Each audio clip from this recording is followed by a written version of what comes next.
before we wrap things up for the day, I want to talk to you really briefly about what this looks like and putting this into practice.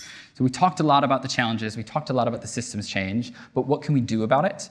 So I'm going to take off my MC hat, I'm going to move over to this side of the room, and I'm going to put on my membership tools hat and tell you a little bit about how our membership tools can help this understanding of neighborhood to national, and how these can help you in your work when we think about targeting and understanding inequality, when we think about building connections and real and authentic collaboration, and when we think about really understanding that community and relationships are at the heart of everything that we do. So first things first, what are the membership tools? So there are two core aspects to what we have. We have our member directory, which some of you may have already seen, and we have our ecosystem map. Our member directory is a way to understand, to connect and discover with other FEA members. I'm going to come on this side. And identify organizations for potential collaboration. Our ecosystem map is a tool for place-based understanding and a way to target work based on specific areas of inequality. So what does that look like in practice? If you're a delivery organization, that might look like identifying a particular area on our ecosystem map, understanding who's working there, hopping over to the member directory and say, hey, here are 3 organizations that I can contact today, and here are 3 people that I might want to get in touch with. We'll dive first into what that member directory looks like. It can do 2 things really well. It can help you find FEA members, so people you've met today in the room, like the Brilliant Club, and it can help you connect with people, like Charlotte Hallahan, who's in the room with us here today and probably doesn't know that her face is up on screen. But it's a great tool to kind of go from that organization level, to know that we want to partner with potentially some of these organizations, and find the people within that organization to really kind of forge those connections. And if you don't have it already, this is your permission to use that and to lean in and to say, hey, we might not know each other, but this is our common bond. I can see that you're an FEA member. I found you on this directory. I feel like we have similar visions, and kind of using that as a way to kind of connect. Another example, finding FEA members like the Tees Valley Education Trust, connecting people like Sean Harris, who we saw speak earlier to us today.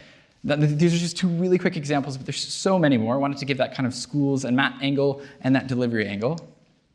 But shifting our way to the ecosystem map, how does this complement? What does it do in terms of the member directory as well? What do we know about what we have already? Well, we have 99 FEA members who are currently represented on that map that are working in 22,000 plus education settings across the country. Now that is a massive number. Around 20,000 of those are schools, which represents around 80% of every single school in England. And together, those 99 members are working in well over 50,000 unique partnerships between those schools. Now this is an amazing number and something that can show us so much data, but what we also know is that there's 40% of our delivery members who are not yet on that map. We've made that process way easier, and hopefully by looking at some of the information we'll see today, you'll start to see how valuable it is, both for you as organizations to be able to target your work more effectively, but also to be able to understand how you can connect and collaborate with other members, and lots of other benefits there. Now our maps have 2 main views. We have our schools map and our local authority map. We can look first at the schools map.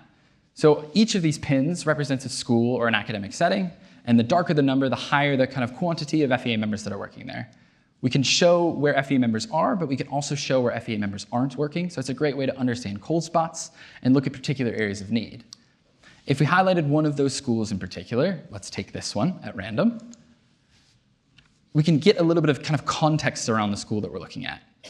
Now, breaking down all the information that's on here, because it is a lot, the first piece here is all of that essential schools information. So we see the name of the school, we see the local authority it's based in, their website, their most recent Ofsted score. That's great. A lot of that's already common knowledge. We can couple that with these kind of key metrics and context. So looking at things like the pupil premium percentages, free school meals, special educational needs, and English as an additional language to start to paint a little bit more of a well-rounded picture. And then lastly here, we have that FEA member snapshot. So just in this school we pulled at random, we can see that Ambition, National Literacy Trust, NCS, STEM Learning, and the Country Trust all have a partnership directly in this school. So that's a great super zoomed in snapshot, but let's zoom out a bit and look now back at the local authority level. Again, picking a local authority at random, we'll get a little bit more targeted in a second, but Chris has left the room, but Chris's home local authority of Bradford. We can get a snapshot, just like we did on the pin map, of what's kind of happening against that particular local authority. So in this case, we can see that there's 233 schools there, and 88% of them have an FEA member working there. But what's really valuable is this 46 number. We can get a snapshot of who those members are. So like I said before, that's valuable for you as members, but that's also really valuable when we sit down with local leaders, when we sit down with policymakers, when we sit down with MPs. We can say, hey, here's what's going on in your constituency, here's who's operating there, and here's where some of those needs are. So it's really important to kind of be a part of those conversations and serve to benefit from them. I'll talk to you about one of the benefits in just a second, but first I want to talk a little bit more about using that tool as a targeting strategy. So there's three main areas that we can do. We can target based on location, we can target based on need, and we can target based on different types of outcomes. So in this example, which is really fortuitous, because I'm not sure if Elizabeth Paulson is still in the room, but she came to me at lunch and said, oh my gosh, we've used this tool, and it's been a way to understand the West Midlands, and now we've rolled out this whole new school strategy, which is perfect, because I promise I didn't plan this. We could look at the West Midlands. And if we wanted to look at a particular need, we could look at something like free school meals. There's lots of different things we could target. And in this case, if we wanted to look at all of the schools in that particular region that were above the national average, and then layer on top of that something like outcomes, so taking persistent absence, the highest quintile, so schools with 26% or more of their pupils that are persistently absent, layering all those things together, we'd see something that looks like this, which doesn't tell us much in this context, but right away we can see that there's 427 schools that match those settings. And there's 53 members, just like we saw on the last slide, that are working in that particular area. But let's go one step further. There's this big kind of bullseye in the middle. That's that darkest piece. We see that 29% of the schools in Birmingham have matched all of those filters that we were looking at. So we've gone from that big national picture in a quite quick way to understand kind of what's happening on the ground. We can see that there's 153 schools that match these contexts that have an FEA member, but there's also quite a few that don't. We're looking at that 520 number that don't currently have that partnership. So potentially an area to understand those cold spots and target that work more effectively.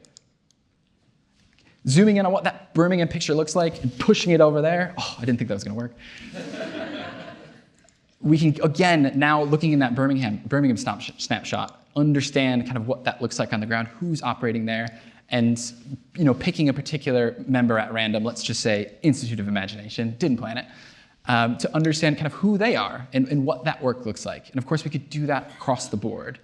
Now, this is like a super fast whistle-stop tour through it, but hopefully this can start to show you what it might look like to kind of start from that national picture, work your way down to that neighborhood level, and understand how all those systems kind of interact with each other, and why this is super valuable. But at the end of the day, it's just data and it's just information. The richness of this is you in the room and the connections that come out of it and the conversations that say, hey, I found you on this map. We have this really great opportunity for collaboration.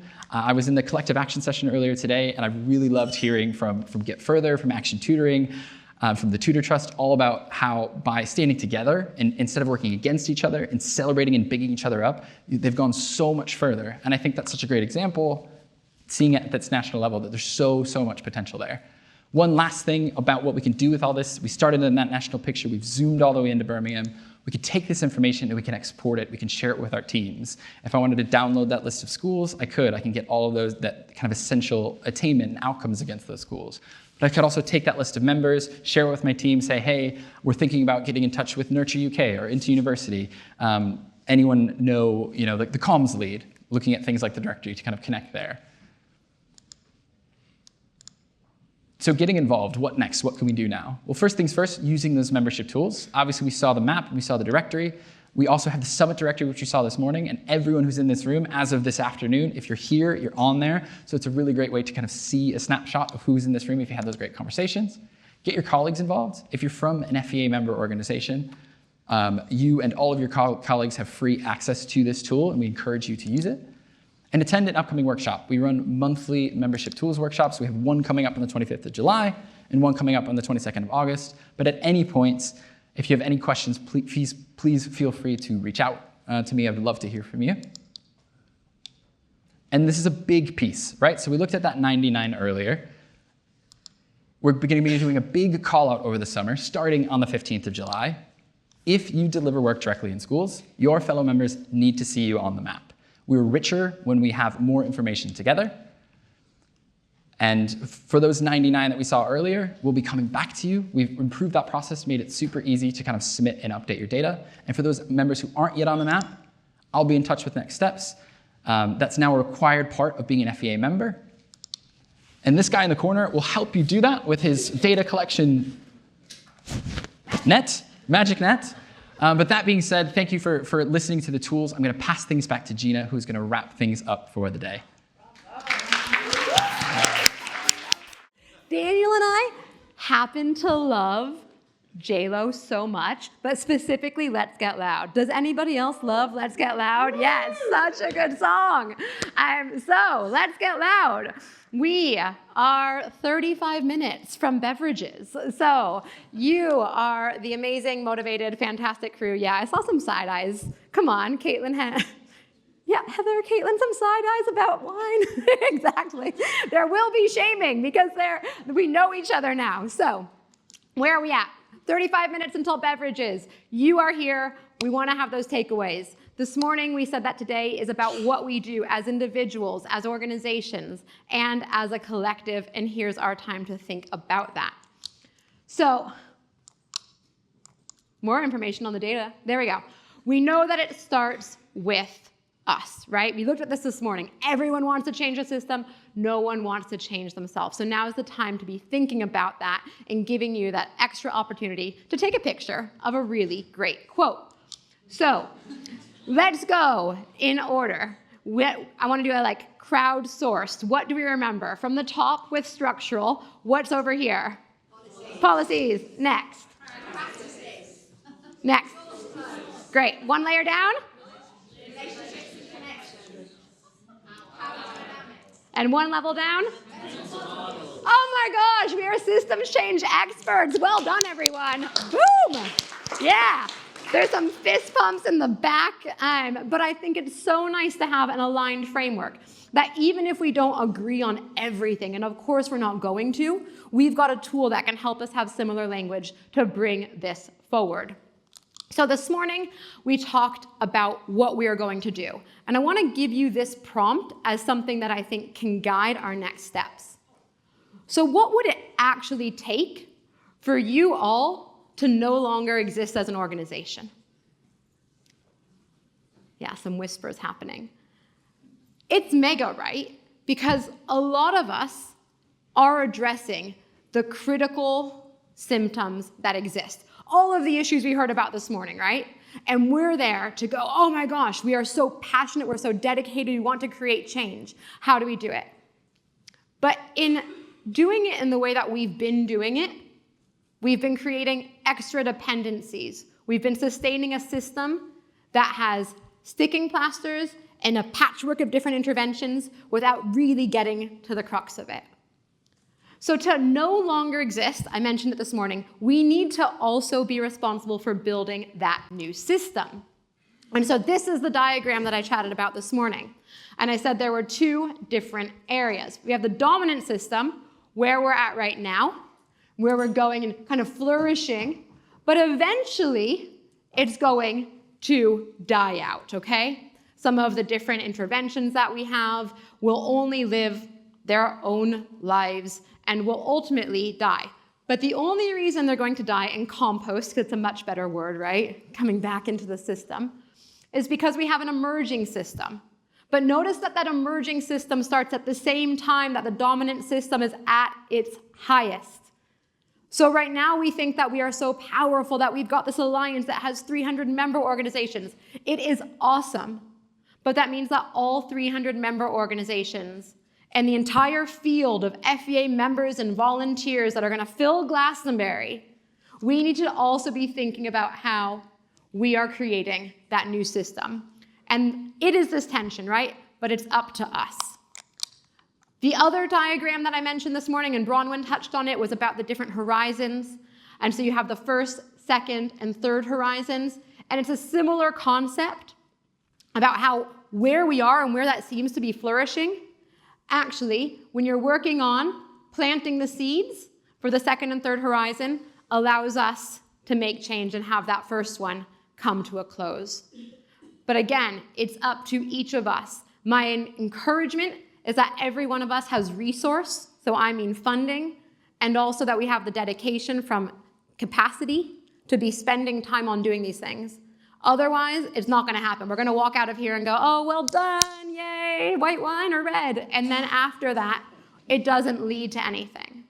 So we really need to take it seriously. It's up to each of us, like Tolstoy said, to make that. So where we're at in the FEA is that we're going to be spending the next year in developing what our next iteration of the strategy is. I mentioned at the beginning of the day that we were here 2019 as we launched our strategy for those first 5 years. Now we're here 2024, and we're starting to co-create again what that's going to look like from 2025. So we are going to involve you in a lot of those conversations and workshops and sessions to say, how are we going to do this? What skills, capacity, funding do you need that we can collaboratively resource? But we have a lot to do until then. So I wanted to introduce one last framework that I think can help us. And this is where we can take action immediately. So in this system, this is an infinity loop that describes systems change. How many of you are familiar with this? Great, so we've got a few people that know this. Essentially, it's looking at systems as this never-ending process, right? It's not that we get from A to B. It's also not that we get from system 1 to system 2, because that assumes that we get to a final destination. And we know that life and we know that systems are organic. We know that they flow. We know that they develop. And so there's never going to be this end goal that's like, oh my gosh, we've reached the panacea. And we're going to constantly have to be doing this. And so the system and system change starts kind of here, right? You've got the current system, you're right in the middle. And you're working to conserve it. And there are various things that we want to conserve. Bronwyn said today, what do we want to keep really tight? Like there are certain things that we just want tight. This is an area we want flex for in the system. It's actually working, and we know that it's delivering equity for the young people who need it most. So there's going to be reasons to try to conserve things. But after you go through the conservation, you come to the release. There's a trigger. There's a disruption. And from there, you're able to spark all of this energy. Helps us to reorganize. How are we going to work in this new way? What must we do differently?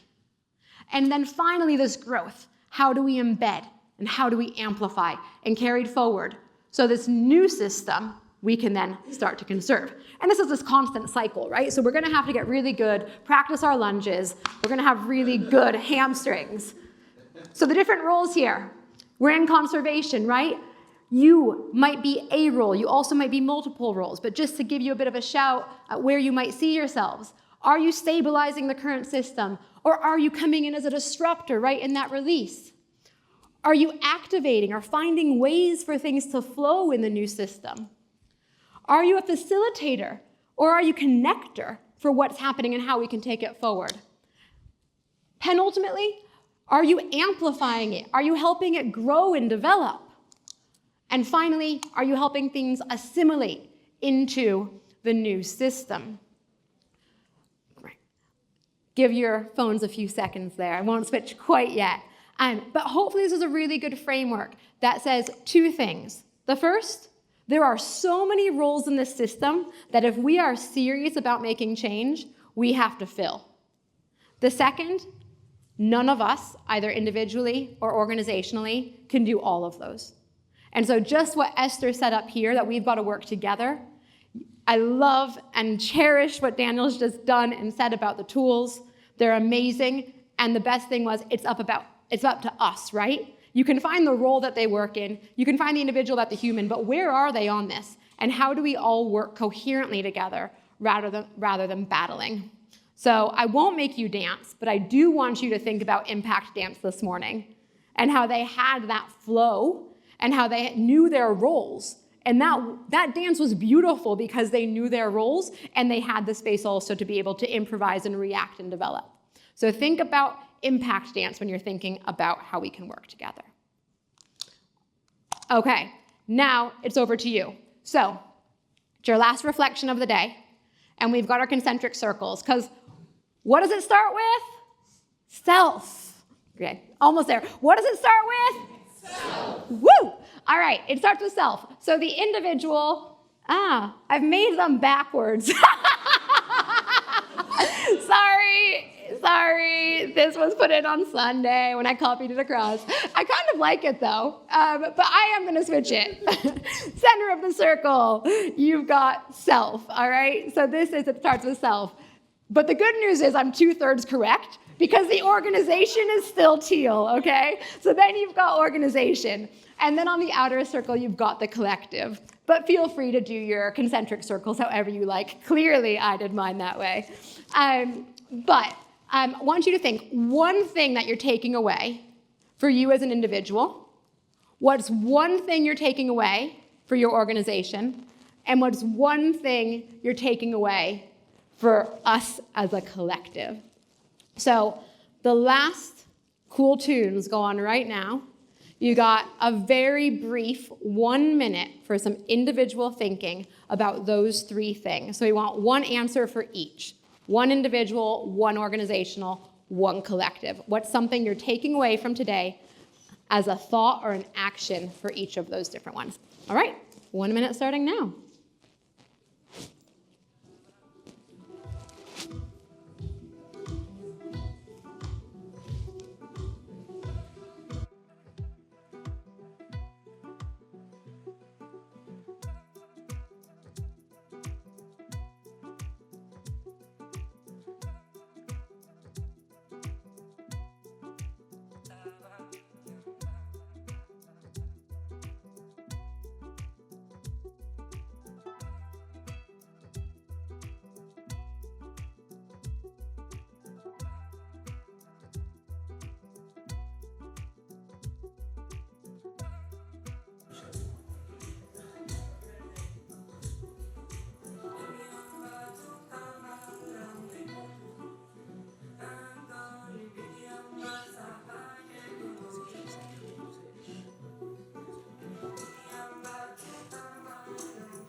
All right.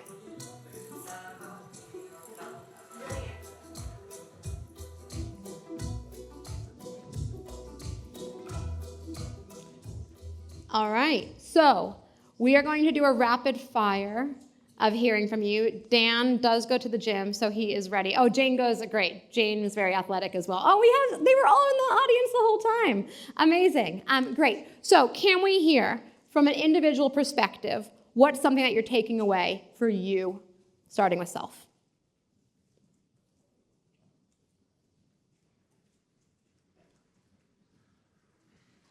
Great, come on up here. Thank you. Brilliant, Dan's on it. And then one more from the back. If you give Jane a thumbs up, perfect, great. Oh. I'm Jala from Big Change, and one thing that I'm Jala, and I'm an intern at Big Change at the moment. Just finished my first year of uni. Thank you. One thing that I've kind of taken is acknowledging like the different inequalities people face in education, and how this kind of shows in like so many different ways. It's so kind of complex, and kind of keeping that in mind with whatever I do, I think is really important. And then also maybe to apply for an advisory board or youth steering group in the future myself. Hopefully I'll do that as well. Amazing, thank you so much. Great space. I'm recognizing the complexity of it, and yes, definitely. And you can come to the Youth Summit later this year, chatting with Becca. Brilliant, great, in the back. It's not on, but we can get you another mic if it's not on. Yeah, I'm John from Eco-Education. We'll do it on the mic, so then everybody who watches this recording in the future gets to hear your lovely voice, John. Brilliant, thank you. I feel like I'm being pranked. There we go. Woo! So I'm John from Eco-Education, and I think I was really inspired by the Collective Action breakout group, and definitely want to, there they are, definitely want to, even if it's not an organisational priority, there's absolutely nothing stopping me as an individual supporting collective advocacy work, and really excited and empowered to do that. Amazing, thank you, John. And thank you to our collective advocacy group for leading the session and for your collective work. It's such an example that we have learned a lot from, and we'll be sharing with everybody, even if you couldn't make that session. All right, great, let's jump onto organization. What are you thinking for your organization? What are we doing differently as a result of what you've learned today or conversations you've had? Hands up. We've got one over there, and then can we get one from this side of the room for the next mic, please? Jane will find somebody. Great. Who's first? Shall I- You are first. Yeah, just finding someone right there. Hi, I'm Maria Rossini from the British Science Association. And we've been members of the FEA since many years before it was a charity. And I've written down, we are not maximising our membership of the FEA. It's very easy to be in your silo, to be firefighting, especially many of us work in small teams doing big things. And I think I am challenged, and I've written down, we should have a team away morning where we have a FEA theme. So anyway, maybe you guys could come and help us with that. Or join us. We could have a joint team away with somebody else from the FEA. Absolutely. Anyway, That there we sounds go. amazing. Great. Thank you so much. I'm going to come on to all the ways to get involved, but that's exactly what we can do. We've got our team of 15 now, right? So it's not just me and Sam and Jacob who are trying to go to meetings like it was 5 years ago. So yes, we can come to team meetings, we can do different trainings, and we can learn from you. Through that, it's not just us sharing information, it's our way of collecting the insights that go to form all of our collective priorities. So yeah, definitely massive on that front. So thank you. Come to the back for our next person, organization. Hi, it's Ben from Impetus. Really enjoyed Graham from Right to Succeed's breakout session. He had a really great slide looking at sort of 5 steps for collective action. At Impetus, we do a lot of kind of coalition work, and I'll be taking that slide back to the team and encouraging them to think kind of explicitly about how all our coalition work matches up with that framework, because I thought it was really useful. Amazing. Thank you so much, and props to Graham. Boom. I'm really appreciating your recognition for all the different breakouts where it's led by members. So huge appreciation for everybody who led that. But yeah, the 5 conditions of collective impact, a really big foundation. Great. Let's move on finally to the collective. So hands up if you can share what you're thinking for the collective. Great. Alex will come to you, and then Jess, if you can find somebody on your side. That was a bigger lunge than I expected. Alex from Universal Education. The systems thinking was both really inspiring and totally overwhelming. So it was like, how on earth do we change all of this? And so my collective thing is actually the individual thing as well, which is what's the conversations we can have every day with someone that makes them realize that education is so important? How can we shift those mental models so that everyone that's not in this room is going, oh my gosh, education will change everything? And I think, because we can all do that just on the tube home. Yeah, 100%. Thank you so much, Alex. Yeah. And there's a freedom. Like when I separated myself, I do all the time, right? Like I'm not an extrovert at all. But when I was on my travels, go into the restaurant. Oh, why are you in Australia? And then you start chatting. And it freed up, right? Like with the person at the ice cream store, with the person on public transport, it was constant. And that's the level of conversation I think that we do need for this. So I would really encourage all of us, if you're gonna do one thing, okay, Paul's saying make power your favorite word, sure. But the other thing, have a conversation with somebody not in this room, not in your family, that you do not know about education. Trial it out, see. Because my guarantee is that it's one of their priorities. They just haven't probably been framed in the same way. And it's such a common issue. We've all been in education, out of education, discouraged by education, loved education. We all have an experience of it. So how do we really leverage that? Fab. And then this side of the room, Jess or Dan? Perfect. It's coming to Lamide. Hello, my name is Lamide. I'm the co-founder of LIVE, and I'm an FEA trustee. And collectively, I said that we need to work to be redundant, including the FEA. So seeing a way that we can all actually solve the problem or achieve our goals without trying to getting too comfortable with being in the charity sector, in the volunteer sector, but not actually moving the needle forward. Yeah, great, thank you. And that's the collective strategy we need to do. So thanks, Lamide. Amazing.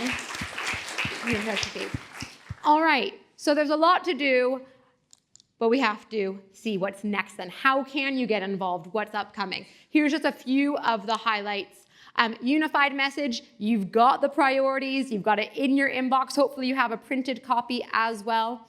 Our ask is from today, we know that we need to have that unified message. Too many businesses, too many policymakers are getting, oh, we need to prioritize this, we need to prioritize this. This is your collective asks. And like John said in the back, even if it doesn't directly relate to you, you've got the obligation as somebody who's invested in this to be advocating for those other messages. So I really encourage that.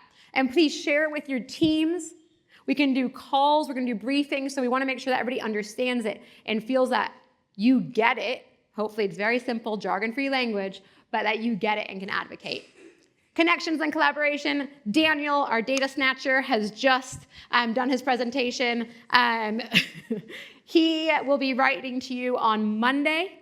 Like he said, we've got an amazing 99 members on that map, but that means 40% of delivery organizations are not yet on the map, and we are shifting the FEA to go from logos on a page, and right, it's all about action. If we're not taking action together, then what the heck's the point? So data submission will become a requirement, so just a heads up, let us know if you have any queries, we'll work with you through that, but we know that it's really crucial if we are gonna target and ensure that we tackle it systemically. Third, diversity of leadership. When is the Youth Summit happening? October. Becca, you did a great job. So Youth Summit's in October. That is a national convening with Mission 44 for young people to do their own policy work. Talk to Mama Ogale, many of our young people who are here today, about their experience leading it for their peers last year. And then finally, scaling systemically, save the dates. If you want to network again, 12th of September in the evening, bring out those phones, put it in the evening, 6 to 9 p.m. That will be the announcement for our new cohort of Innovation Award winners. We had about 100 applicants this year, so thank you to everyone in the room who applied. Really exciting. We'll be announcing them the evening of Thursday, the 12th of September. Great place to be able to get those connections and network again as well. So that's what's happening. I also mentioned, of course, big term, longer term strategy development, and for that we'll be emailing you and setting up how and when we do that.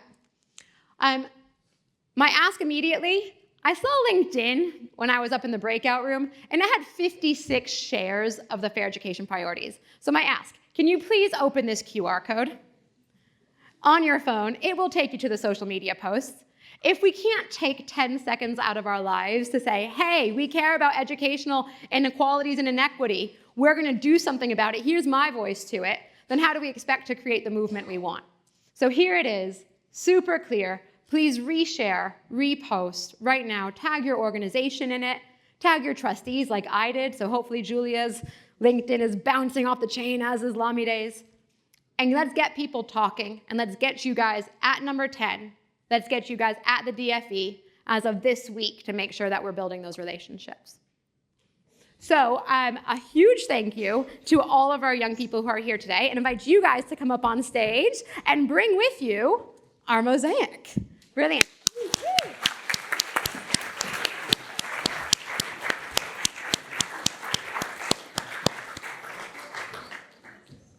Okay, amazing. Thank you so much. So y'all, at the beginning of the day, we said, draw the mosaic to match Mulberry Shoreditch. We've had these incredible individuals who have been working with you to create this. So these will go up in our office, which I know we share with many of you near Victoria. Come and hang if you want. And oh, I love this, it's the unveiling. So do we want to do like a 3 and flip around of the mosaics? Okay, 1, 2, 3. Ooh, yeah! Oh, how beautiful! This is so beautiful. Thank you guys so much for all of your work on these today. We'll have them out, so whilst you're getting a beverage, you can look at this, all of the different symbols of optimism and equity, young change makers, really smiley paths. So I hope we can use this as our collective vision going forward. So thank you so much.